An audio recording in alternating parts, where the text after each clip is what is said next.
सभी साथियों को नवोदय और जय भीम।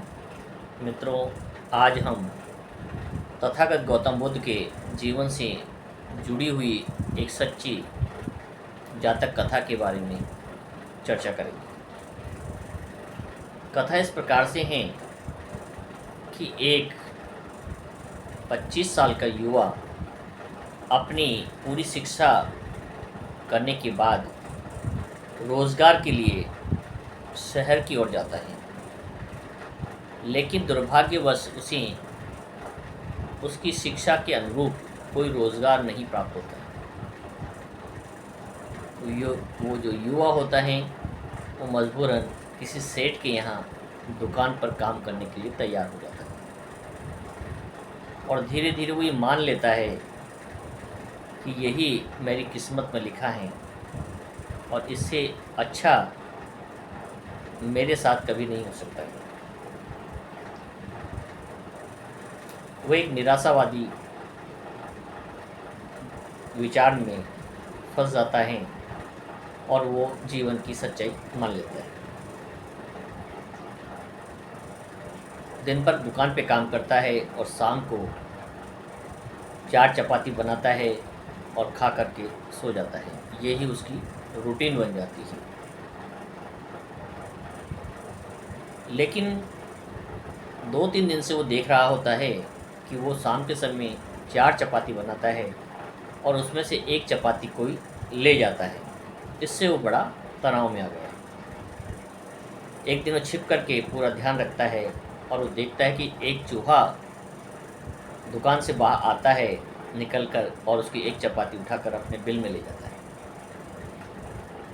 तो दूसरे दिन वो उस चूहे को पकड़ लेता है और कहता है, भाई, मेरे जीवन में तो ऐसे ही निराशा है, बेरोज़गार हूँ, इतनी मेरी उम्र हो गई है और बेरोज़गारी के कारण मेरा विवाह नहीं हुआ, आर्थिक तंगी में हूँ, घर में कुछ नहीं है और मेरी 4 चपाती में से भी तू 1 चपाती ले जाता है। अब मैं तुझे नहीं छोड़ूँगा। चूहा कहता है, भाई, क्यों मुझ पर नाराज़ होते हो? तेरी इन 4 चपाती में ही मेरा 1 चपाती का जो हिस्सा है वो मेरा है और मैं सिर्फ अपने हिस्से का भोजन ले जा रहा हूँ। मैं तुम्हें कोई नुकसान नहीं पहुँचा रहा। तो कहता है, ऐसा कैसे है? ऐसा कौन है जिसने मेरी किस्मत में ऐसा कुछ लिखा है कि मेरे अथाह प्रयास करने के बाद भी मेरा जीवन इस प्रकार का है? जो चूहा होता है वो कहता है कि भाई, इस पहाड़ के उस पार एक आश्रम में गौतम ऋषि ठहरे हुए हैं। आप वहाँ जाइए और अपने सवाल का उत्तर प्राप्त करें। निश्चित रूप से वो आपकी समस्या का समाधान बताएंगे। वो युवा प्रातः ही रवाना हो जाता है और जाते हुए उसको रात्रि हो जाती है और वो रात के समय में आश्रय के लिए बहुत आसपास देखता है तो उसे दूर एक झोपड़ी दिखाई देती है। वहाँ जाकर नॉक करता है और वहाँ अंदर से एक वृद्ध महिला एक अपनी खूबसूरत लड़की के साथ बाहर निकलती है और वो अपनी कहानी बताता है कि मेरा ये सवाल है और पूछने के लिए मैं जा रहा था और रात्रि हो गई है। तो वो उसे आश्रय देती हैं, भोजन कराती हैं और प्रातः वहाँ से जब जाने लगता है तो महिला कहती हैं कि तुम जब जा ही रहे हो तो मेरे एक सवाल का उत्तर भी पूछ के आना कि मेरी ये जो लड़की हैं खूबसूरत हैं, 22 साल इसकी उम्र हो गई है, लेकिन ये बोलती बिल्कुल नहीं है और नहीं बोलने के कारण इसके विवाह के भी संकट उत्पन्न हो गए हैं, बहुत भारी समस्या है। तो युवा कहता है कि ठीक है, जब मैं अपना सवाल पूछूंगा तो आपका भी पूछ लूँगा। आगे जाता है तो पहाड़ को पार करना होता है। पहाड़ चढ़ना बड़ा कठिन है, लेकिन वहाँ उसकी मुलाकात एक जादूगर से होती है और जादूगर कहता है कि भाई, आप कहाँ जा रहे हैं? वो कहते हैं कि पहाड़ के उस तरफ गौतम ऋषि का आश्रम है और मैं वहाँ जा रहा हूँ। मेरे 2 सवाल हैं। इन सवालों का उत्तर खोजने। तो कहता है भाई जा रहे हो, मैं पहुंचा तो तुम्हें ऐसे ही दूंगा, मेरे पास जादू की छड़ी है, लेकिन आप वहां जाएं तो मेरा भी एक सवाल है, उसे पूछ के आना। तो बताओ। तो जो जादूगर कहता है कि भाई मैं यहाँ 1000 वर्ष से तपस्या कर रहा हूँ, मेरे पास जादुई छड़ी भी है, हर चीज़ को मैं उपलब्ध कर सकता हूँ, जैसे ही आदेश देता हूँ हर चीज़ मुझे मिल जाती है, लेकिन मैं स्वर्ग में जाना चाहता हूँ। तो ये पूछ के आना कि मैं ऐसा क्या करूँ कि मैं स्वर्ग में पहुँचूँ। ठीक है, आपका भी एक सवाल, तो 3 सवाल उसके पास हो जाते हैं और वो पहाड़ पार करवा देते हैं जादूगर। और जैसे ही वहाँ नीचे उतरते हैं तो एक नदी होती है। अब नदी को पार करना एक बड़ी समस्या होती है, तो वहाँ एक बहुत बड़ा कछुआ होता है, उससे वो निवेदन करता है कि भाई कछुआ भाई, आप अपनी पीठ पे बिठा के मुझे नदी पार करवा दीजिए। नदी के पार जो गौतम ऋषि का एक आश्रम है और मैं उनसे मिलने जा रहा हूँ कि मेरे ये 3 सवाल हैं, इनका उत्तर खोजना चाहता हूँ। तो कछुआ कहता है कि भाई जाओ, मैं तुम्हें पहुँचा दूंगा और वापस भी लेके आऊँगा, लेकिन मेरा एक सवाल है जिसका उत्तर पूछ के आना कि मैं इस नदी के अंदर 500 साल से घूम रहा हूँ, 500 साल मेरी उम्र हो गई है, लेकिन मेरा सपना है कि मैं ड्रैगन बनना चाहता हूँ, आकाश में उड़ना चाहता हूँ। तो वो कैसे संभव होगा, आप पूछ के आना। फिर ठीक है, तो कछुआ उसी नदी के उस पार पहुँचा देता है, वो आश्रम में पहुँच जाता है और गौतम ऋषि को प्रणाम करता है, अभिवादन करता है और अपनी समस्याएं बताता है। उनके तीनों चारों सवाल के सुनने के बाद गौतम ऋषि कहते हैं भाई यहाँ आने वाला व्यक्ति मुझसे केवल 3 प्रश्न कर सकता है, उसके अलावा वो कोई प्रश्न नहीं करेगा।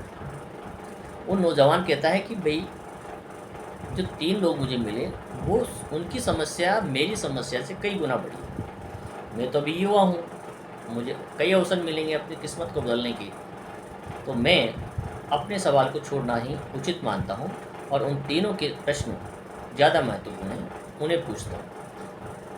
तो तीनों के प्रश्न पूछता है, कछुए के, जादूगर के और वो वृद्ध महिला के।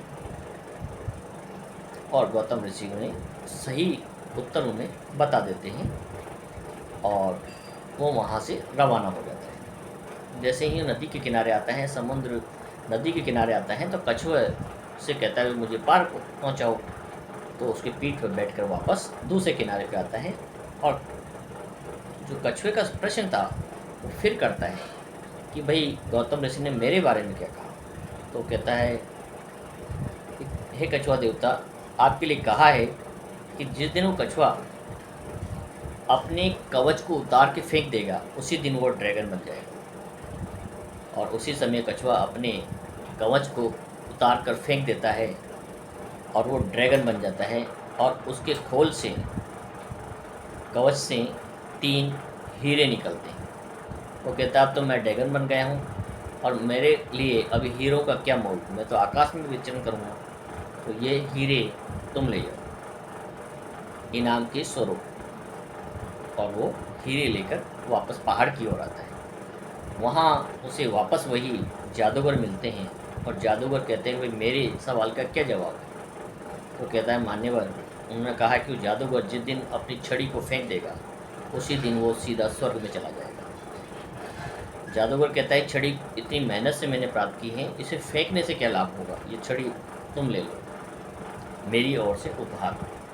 इससे जो भी चीज़ चाहोगे वो चीज़ तुम्हें तुरंत मिल जाएगी, चाहे दौलत हो, शोहरत हो या कोई भी चीज़। और जैसे ही वो जादूगर छड़ी छोड़ता है, फेंकता है और वो सीधा स्वर्ग में चला जाता है।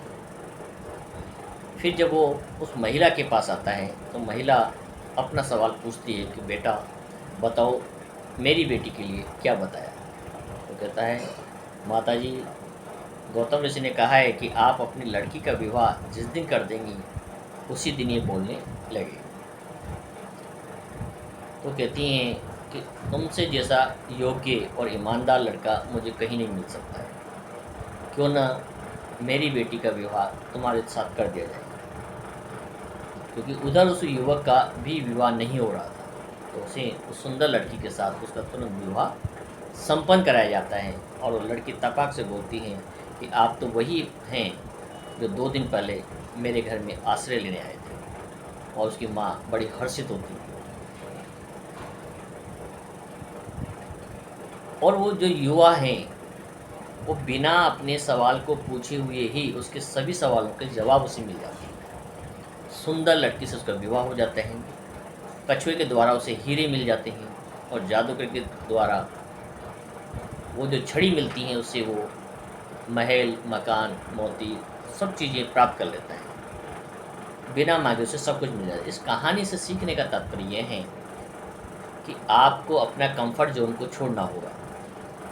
आपने जो अपनी मानसिक स्थिति बना दी है कि इससे अच्छा नहीं हो सकता है या हमारे जीवन में ऐसा ही लिखा है, इस परंपरा से बाहर निकलना होगा, कुछ नया सोचना होगा और केवल अपने लाभ के लिए ही न सोचें। दूसरों के हितों को प्राथमिकता दें, दूसरों की समस्याओं को प्राथमिकता दें। यदि आप दूसरों की समस्याओं के हल के लिए काम करेंगे, उनके सहयोग के लिए काम करेंगे, तो ऊपर वाला जो है विधाता है, जिसे आप किसी भी नाम से जानते हो, वो स्वतः ही आपकी मदद करने के लिए तैयार होता है। तो कहने का तात्पर्य ये है, हमें अपने निजी स्वार्थ से बाहर निकल के जन कल्याण के लिए, लोगों के हितों के लिए सोचना होगा और निराशावादी वातावरण से बाहर निकलना होगा। तभी हम सही मार्ग पर चल सकते हैं, अपना कल्याण कर सकते हैं। यही इस कहानी का शीर्षक था और आपको एक संदेश था कि कभी अपने आप को कमज़ोर न मानें, निराशा के भाव से बाहर निकलें और निरंतर प्रगति करें और दूसरों के मानव कल्याण के लिए काम करें। सभी को बहुत बहुत धन्यवाद।